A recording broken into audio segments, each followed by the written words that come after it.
O muli, mapagpalang araw sa bawat isa sa atin. Pinagpala ba tayo ng Diyos? Amen. Talagang talaga? Amen. Talagang talaga? Amen. Palakpak ang mga pinagpala ng ating Panginoon. Amen. Buhay ba ng Diyos? Amen. Narito na siya. Amen. God is good. All the time. All the time. God is good. God is good. All the time. All the time. God is good. Praise the Lord. Now and Now forever. and forever. Praise the Lord. God is good. All the All time. the time. God is good. Praise the Lord. Now and Now forever. and forever. Praise the The will Lord. of the Father. Yes, I will. Yes, I will. The will of the Father. Maraming palakpak. Palakpakan natin ang ating Panginoon. Oh, amen. Praise Yahweh. Palakpakan natin ang ating amang nasa langit. Amen. So, tayo po ay dadako na sa pagbabasa ng Ebanghelyo sa hapon ito na ipagkakaloob ng ating ina sa bagong Jerusalem na walang iba, Inang Venus. Nasa si Apo. Tayo po tayo. Ay, tara na.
Susuguin niya ang kanyang mga anghel sa apat na panig ng daigdig at titipunin nila ang mga hinirang ng Diyos mula sa lahat ng dako. Unawain ninyo ang aral mula sa puno ng higos.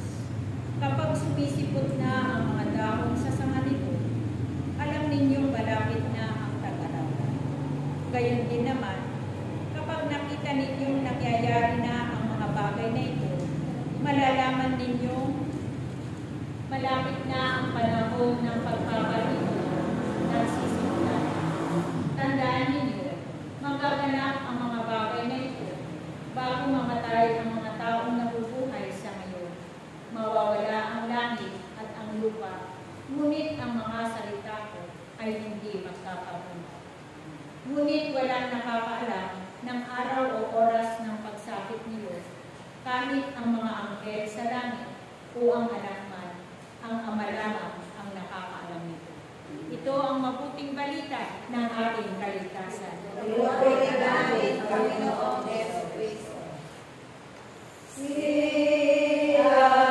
Hallelujah.